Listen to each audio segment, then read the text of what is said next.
దేవుని పరిశుద్ధ నామములో మీ అందరికీ ప్రత్యేకమైన శుభములు.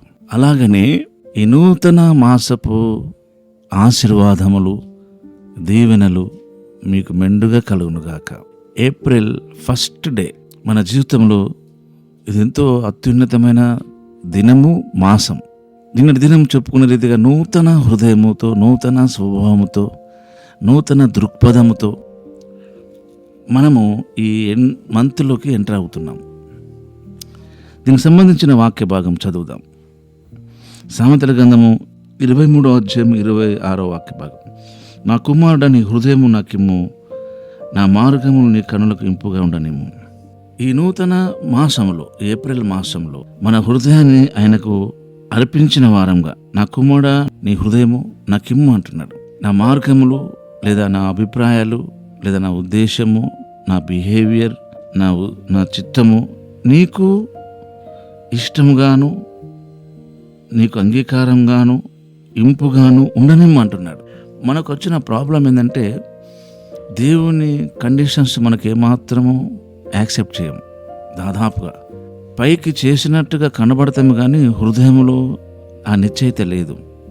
దావీదు గారికి ఉన్నట్లు, ఆహా నీ కట్టడలు గైకున్నట్లు నా ప్రవర్తన స్థిరపడిన ఎంత మేలు అని జన్యునిగా చెప్పాడు, యథార్థంగా చెప్పాడు. దేవుడు అలాగనే ఆయనకు వరమే ఇచ్చాడు. అలాంటి వరం మనం ఎన్ని సంవత్సరాలు కమిట్మెంట్ చేసుకున్నా, ఎన్ని సంవత్సరాలు దేవుని దగ్గర మనము నేను ఇలా ఉంటానని మనం మొక్కుబడి చేసుకున్నా, నిబంధనలు చేసుకున్నా, సమర్పించుకున్నా, ఉండలేకపోవడానికి గల కారణం ఏంటంటే మన నిబంధన మీద మనకే నమ్మకం లేదు, మన కమిట్మెంట్ మీద మనకే స్థిరమైన మనసు లేదు.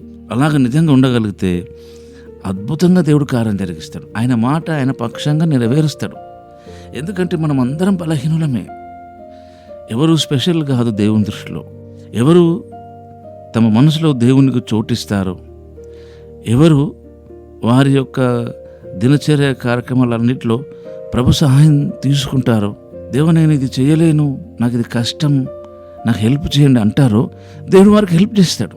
చాలా సింపుల్ మెథడ్ స్పిరిచువల్ లైఫ్లో ఇది. నీవు ఆ ఎత్తైన కొండ ఎక్కలేవు. దావీదు గారు అన్నాడు, నేను ఎక్కలేనంత ఎత్తైన కొండపైకి నన్ను ఎక్కించన్నాడు. మనం ఎక్కగలిగిన కొండపైకి ఎక్కట్లేదు. ఈ కీర్తన 61వ కీర్తన రాయబడ్డది, 2వ వాక్యము, 1వ వాక్యం. నా ప్రాణము తల్లడిల్లగా బుద్ధిగంతముల నుండి నీకు మొరపెట్టుచున్నాను, నేను ఎక్కలేనంత ఎత్తైన కొండపైకి నన్ను ఎక్కించు. ఎవరైనా ఎక్కగలిగిన కొండ ఎక్కుదామని ట్రై చేస్తారు, కానీ ఎక్కలేని కొండ ఎవరైనా ట్రై చేస్తారా? ఇదే వాస్తవం. చేయలేకుండా ఉన్న పనిని మనం చేయడానికే ఇది గుర్తు. చేయగలిగిన పని ఎవరైనా చేస్తామండి. మనతో కాని పని చేయడానికి ప్రయత్నం చేసి ఆ ప్రయత్నంలో ప్రభు సహాయం తీసుకోవడంలో ఉన్న స్పెషల్ అది. ఒకసారి ఆలోచించండి. నేను ఎక్కలేనంత ఎత్తైన కొండపైకి ఎక్కించమంటున్నామా, ఎక్కగలిగిన కొండనే ఎక్కలేక సతమతం అవుతున్నామా, ఎక్కగలిగిన కొండ కూడా ఎక్కించు ప్రభు అంటున్నామా? చూడండి ఒకసారి. మనం ఎక్కగలం, చేయగలం, కానీ దాని విషయంలో కూడా హెల్ప్ తీసుకుంటే ఎలా చేయగలను అనుకుంటున్నారు? అన్నం తినగలం, దేవుడు నాకు అన్నం తినిపించు అంటే ఎలా ఉంటుంది? మనం ఉదయకాలం లేవగలం, హెల్ప్ చేయమంటే చేయగలడు, లేపగలడు. మనం అంటే లోకంలో సామెత, నీటి దగ్గరికి గుర్రాన్ని తీసుకువెళ్ళగలమేమో కానీ ఆ నీటిని గుర్రం చేత తాగించలేమంట. నీటి దగ్గర మాత్రం తీసుకెళ్ళగలం, కానీ నీరుని తాగడం మాత్రం గుర్రము అంతే. అలాంటప్పుడు మనం ఎక్కగలిగిన కొండ విషయం కూడా ఎక్కించు ప్రభు అంటే ఎలా? ఎక్కలేని కొండను ఎక్కించబడంలో గొప్ప అర్థం ఉన్నది. కనుక మీ జీవితంలో, నా జీవితంలో, మన జీవితంలో దేవుని కొరకు ఏది చేయలేకపోతున్నామో, ఏది మనకు కష్టం ఉన్నదో దాన్ని దేవునికి అప్పగించండి. దేవా నాకు హెల్ప్ చేయండి అని అనండి. మనం చేసే పనులు కొన్ని ఉంటాయి, అవి చేయలేకపోవచ్చు. దేవుడు చేసే పనులు కొన్ని ఉంటాయి, అవి మనం చేద్దామని ప్రయత్నం చేస్తుంటాం. ఇదే మానవ జీవితంలో గలిబిలికి కారణాలు. దేవుని పనిని దేవుణ్ణి చేయడానికి మనం దేవునికి అప్పగించాల. మనం చేయవలసిన పనులు మనం చేయడానికి ప్రయత్నం చేయాలి. అలాగనే ప్రభు సహాయం తీసుకోవాలి. ఇది చాలా మంచి మెథడ్, ఇది పద్ధతి. ఇది మనం దాని విషయంలో మనం చాలా ఇబ్బంది పడుతూ ఉంటాం. ఇబ్బంది పడనక్కర్లేదు. మీ పరిస్థితి అంతా నాకు తెలుసు. ఎందుకంటే దావీదు గారు ఒక ప్రార్థన చేశాడు. ఏమని అంటే, కీర్తన గ్రంథము 18వ కీర్తనలో 29వ వాక్యం, నీ సహాయం వలన నేను సైన్యములను జయిస్తా, నా దేవుని సహాయం వలన ప్రాకారములు దాటుతా. మనం ఆ ప్రాకారములను చూసి, ఆ సైన్యమును చూసి వెనుక వెళ్ళిపోతున్నాం.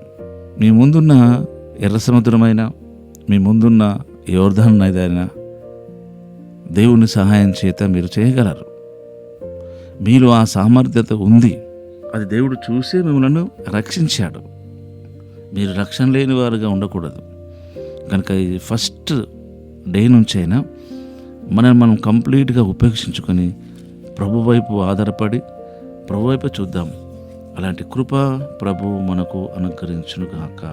పరిశుద్ధుడు అయిన తండ్రి, ప్రేమగల దేవ, మీకు స్తోత్రం. ఈ దిన వాక్యముకై వందనాలు చెల్లిస్తూ యేసు నామములోనే ప్రార్థిస్తున్నాము తండ్రి. ఆమేన్.